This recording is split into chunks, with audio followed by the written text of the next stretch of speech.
13 février de l'année 2022. Voici la date où est fait cet enregistrement que je réalise en compagnie d'Olivier, qui est entraîneur sportif, et ici David, naturellement, au micro, qui vous salue, peu importe l'endroit où vous vous situez dans le monde au moment où ce que vous allez entendre ces paroles. Donc, c'est un enregistrement qui vise une discussion en conscience où on risque de couvrir de nombreux sujets, dont notamment là, la crise sanitaire. Donc, tout d'abord, bonjour Olivier, ça va bien? Bonjour David, ça va très bien toi? Oui, excellent. Donc aujourd'hui, je veux t'amener à te prononcer sur plusieurs sujets d'actualité. On est dans une période sans précédent là, au niveau mondial et présentement, les yeux, les regards des gens à l'international sont braqués sur le Canada et notamment là, par rapport au mouvement là, des convois de la liberté. Je dis convoi parce qu'il y en a un qui a eu cours à Québec là, récemment, possibilité qu'il y en ait un autre pour la ville de Québec et également à Ottawa. Donc, ça fait quand même plusieurs jours que les camionneurs manifestent accompagnés de gens de la population. Et donc, les gens qui sont opposés aux mesures sanitaires et le mouvement des convois de camions ont fait des petits récemment à Paris. En France, il y a eu des manifestations. Il y en a eu à d'autres endroits dans le monde. Je pense notamment à l'Allemagne. Donc, par rapport à ce mouvement-là des convois, ben, je veux t'amener entre autres à te prononcer sur la crise aussi en général. Et étant donné que présentement, il y a beaucoup de censure qui s'opère sur le web, eh bien, ce que je mentionne aux gens, c'est que pour écouter l'entrevue en totalité en compagnie d'Olivier, eh bien, il va falloir vous rendre sur ma chaîne Odyssey et vous allez pouvoir retrouver le lien en bas de l'enregistrement présent pour l'écouter en totalité, parce que l'objectif aujourd'hui, en parlant avec Olivier, ben, c'est de lui permettre de s'exprimer librement, chose qui est de moins en moins possible là, de faire là, sur le web, étant donné qu'il y a beaucoup de censure. Donc, cette petite mise en contexte qui est faite, eh bien, on va débuter proprement dit. Donc, tout d'abord, Olivier, par rapport au phénomène des convois, qu'on voit beaucoup dans les médias de masse présentement, puis aussi à l'international. Donc, une grande visibilité, une grande attention médiatique qui est tournée vers ça. Donc, tout d'abord, je voulais savoir, qu'est-ce que tu pensais de ce phénomène social sans précédent?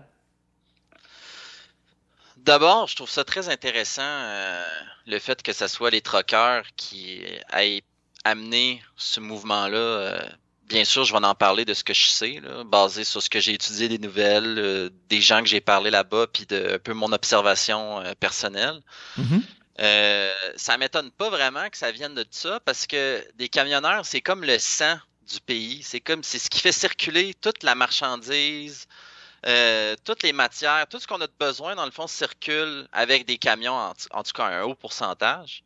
Oui. Puis, ben, ces gens-là, ils se parlent, puis ils voient toutes sortes d'environnements. Donc, il y a beaucoup de choses qui, d'après moi, ils ont observé, ils ont vu quelque chose qui marchait pas, puis ils ont généré une certaine forme de manifestation envers les mesures.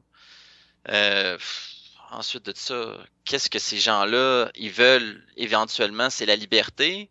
Je pense que c'est un mouvement oppositionnel qui est intéressant, mais il y a quelques failles à l'intérieur qui va faire en sorte que, j'espère en tout cas que ça devienne pas détruit. Tu sais, si on veut la beauté de ce qu'il y a en ce moment, des familles, des gens qui se réunissent ensemble, mais ce qu'on sent qu'il y a beaucoup de tensions entre le gouvernement puis la population, puis moi, ça m'inquiète un peu qu'il y ait trop de pression, puis qu'éventuellement, il y ait de quoi qui pète.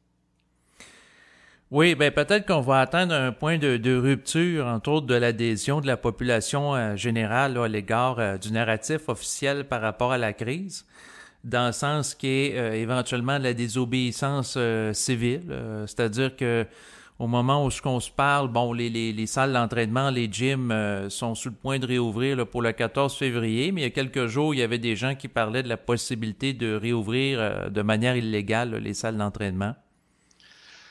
C'est que ce que j'observe, c'est que beaucoup de gens sont contre. les mesures de plus en plus, surtout vu la condition de la société en ce moment, versus la force du virus, versus la population de gens qui sont injectés.